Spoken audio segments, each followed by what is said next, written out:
Hello, I'm John, welcome to my channel, Disquieting Dragons, and in today's video I'm going to be going over my TBR for the Spooky Scary Skeleton Halloween Readathon.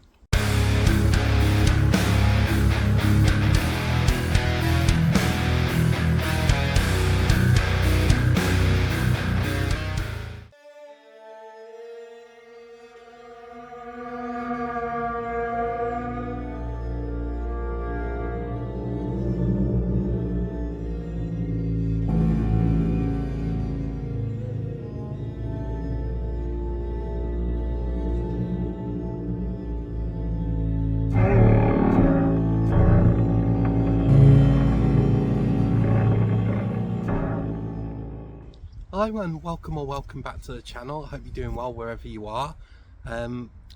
First thing, sorry there haven't been many uploads last week. I've actually been really ill, so haven't been able to catch up with making videos or watching videos, so I do apologise for that.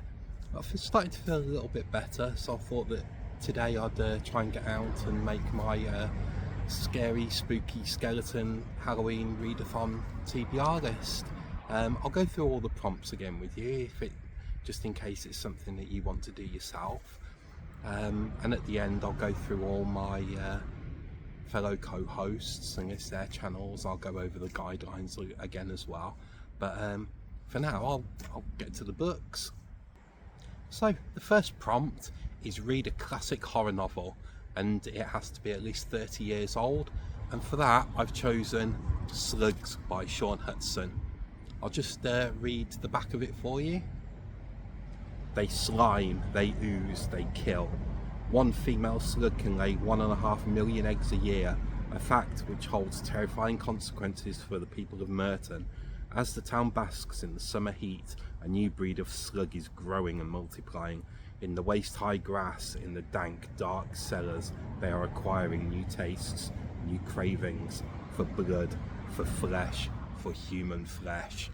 So yeah, I can imagine this being quite a gory, cheesy type animal attack novel. I really enjoy Sean Hudson. It's strange that I've read about 10 of his books and I've never actually read Slugs, which is the one he's most famous for, so yeah, looking forward to reading that one. The second prompt is read a fiction or non-fiction book about a serial killer, and for that one I've chosen The Last House on Needle Street by Catriona Ward. I'll just read the back of it for you. This is the story of a murderer, a stolen child, revenge. This is the story of Ted. He lives with his young daughter Lauren and his cat Olivia in an ordinary house at the end of an ordinary street. All these things are true, and yet some of them are lies. An unspeakable secret binds the family together, and when a new neighbour moves in next door, the truth may destroy them all, because there's something buried in the dark forest at the end of Needle Street, but it's not what you think. So, I don't really know much about serial killers. It's not really a genre that I read very often, so I just kind of googled serial killer horror books. I didn't want to do, the obvious one was something with Hannibal Lecter, I know, but I wanted to try something a bit different, and one of the other ones that popped up was this. I've read Catriona Ward before. I read Little Eve, which I thought was fantastic. I've heard some really good things about this one, so I'm looking forward to it. And the third prompt is read a book with an orange cover or that has the word orange in its title, and for that I've chosen Carrie by Stephen King. I got quite lucky with this one as it's recently been reprinted with a lovely orange cover, so yeah, fits the prompt that way. I'll just read the back of it for you. Carrie White has a gift, the gift of telekinesis. She can move things with her mind. To be invited to prom night by Tommy Ross is a dream come true for Carrie, the first step towards social acceptance by her high school colleagues. But events will take a decidedly macabre turn on that horrifying and endless night, as she is forced to exercise her terrible gift on the town that mocks and loathes her. Stephen King's legendary debut is a timeless classic. This edition is published with a new cover for the 50th anniversary. So yeah, I could have used this one I could have done a triple prompt on this, to be honest. Yeah, orange cover, over 50 years old, all that kind of stuff. So yeah, looking forward to reading it. I don't actually think I've read it before. I don't own it, it's not on my shelf, so who knows, but I'm looking forward to reading it anyway. And the fourth prompt is read a book with ghosts and or ghouls, and for that I've chosen Dark Matter by Michelle Paver. I've read a couple of Michelle Paver's books before, and one of them, or a couple of them, being her YA books, the Wolf Brothers series, and the other one is Thin Air, which is just a phenomenal ghost story. So if that's anything to go by, I'm really looking forward to this one. I'll just read synopsis for you. London, 1937. Jack is poor, lonely and desperate to change his life. So when he's offered the chance to join an Arctic expedition, he jumps at it. Spirits are high as the ship leaves Norway, and at last they reach the remote, uninhabited bay where they will camp for the next year. But the Arctic summer is brief. As night returns to claim the land, Jack feels a creeping unease. One by one, his companions are forced to leave. Soon Jack will see the last of the sun. The sea will freeze and escape will be impossible. And Jack is not alone. Something walks there in the dark. So yeah, it sounds really creepy. Michelle Paver's ghost stories, they're so atmospheric, absolutely dripping in tension and atmosphere. So yeah, really looking forward to this one as well.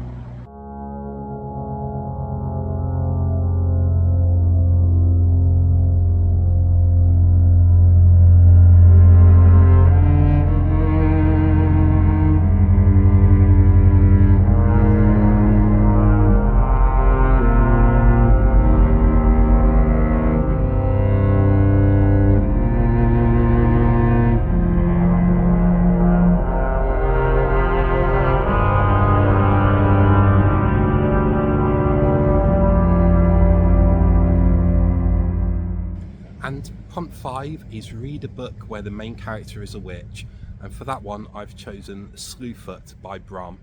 I'll just read the back for you. An ancient spirit awakens in a dark wood. The wild folk call him father, slayer, protector. The colonists call him Slewfoot, demon, devil. To Abatha, a recently widowed outcast, alone and vulnerable in her pious village, he's the only one she can turn to for help. Together they ignite a battle between pagan and Puritan, one that threatens to destroy the entire village, leaving nothing but ashes and bloodshed in its wake.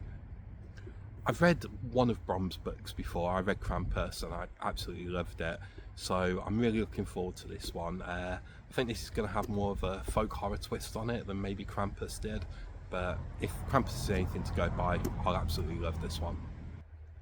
So prompt 6 is read a fictional non-fiction book set during October or about Halloween, and for that I've chosen All Hallows by Christopher Golden. I'll just read the back for you. It's Halloween night, 1984, in Coventry, Massachusetts, and two families are unravelling. The Barbosas have opened their annual Haunted Woods attraction in the forest behind the house they're about to lose. The Sweeneys are fighting about alcoholism and infidelity on their front lawn. Up the street, a high school senior is about to have her secrets exposed, while down the street, the truth about Ruth and Zach Burgess turns out to be even more horrifying than the rumours ever were. And all the while, 4 children who do not belong are walking door to door.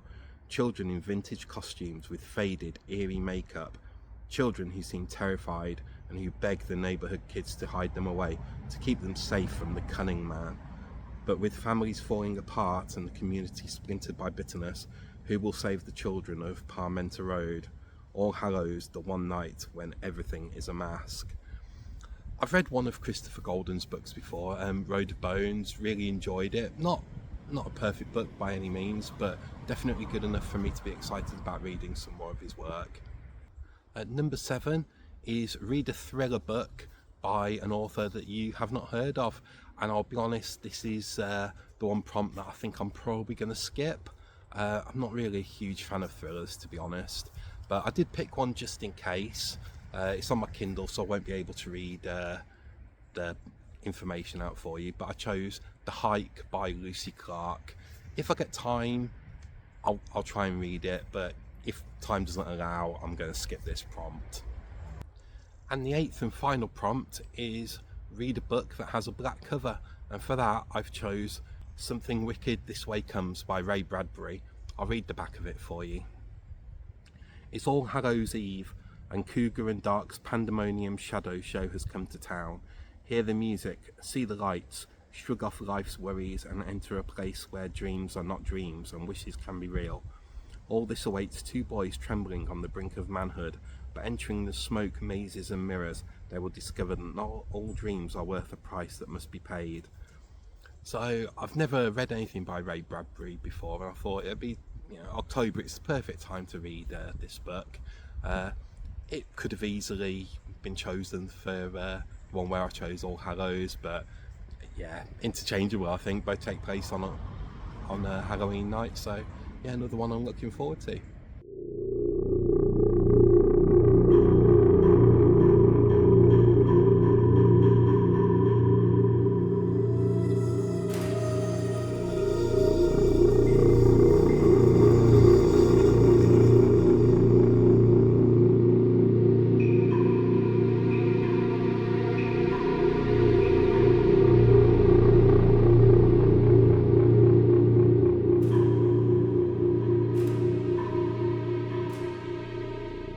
So the next thing I'm going to do is I'm going to go through the guidelines again. Please excuse me, I've got to read these off a different screen. The first one, you don't need to read 8 books. You can combine prompts. So you could have like a book with a black cover that's about Halloween. There's no requirement that you must follow all of the prompts. So if you only want to do 3 or 4 of the prompts, just do that, pick your books and away you go. The second guideline is, if you cannot find a book that interests you and also fits one of the prompts, you can skip that prompt. So that's similar to me with the thriller book prompt. Don't really like thrillers, so I just skip that one. The third one, there are no prizes because this is not a reading competition. The Readathon is a go at your own pace for the month of October. So it's really relaxed, really chilled out. So yeah, it'll be a really good one, I think. Number 4, you can DNF books. So if you're not enjoying it, you can just DNF it. Maybe choose a different one for the prompt. And number 5, Nicole, who's hosting and created the Readathon, she won't be doing any like Facebook or Discord channels or anything like that. All of the chats are probably going to be going through the comment sections on her videos. I think that's where we're all going to gather and talk about how we're doing and what books we're reading, all that kind of thing. And of course, I'll be releasing videos through the month as well, so yeah, please feel free to comment on any of those.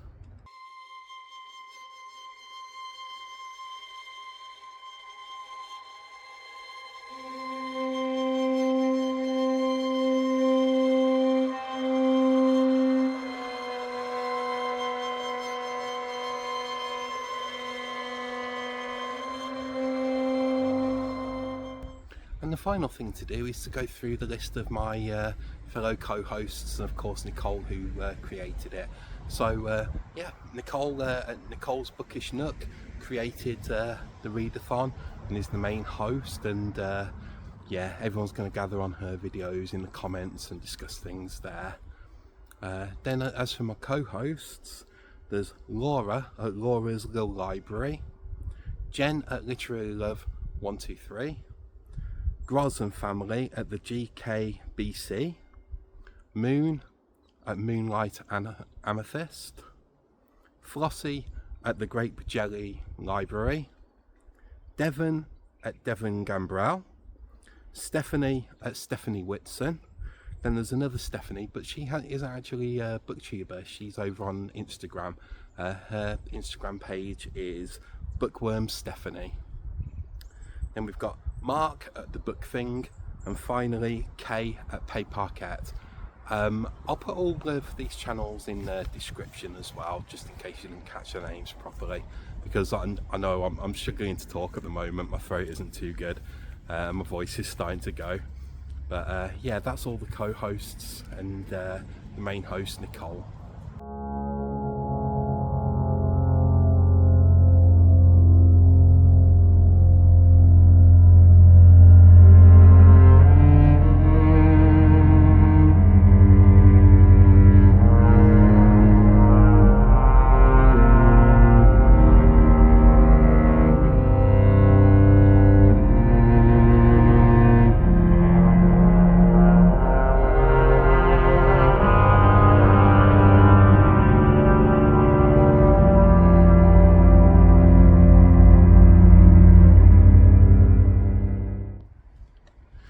so that's my TBR for the Readathon.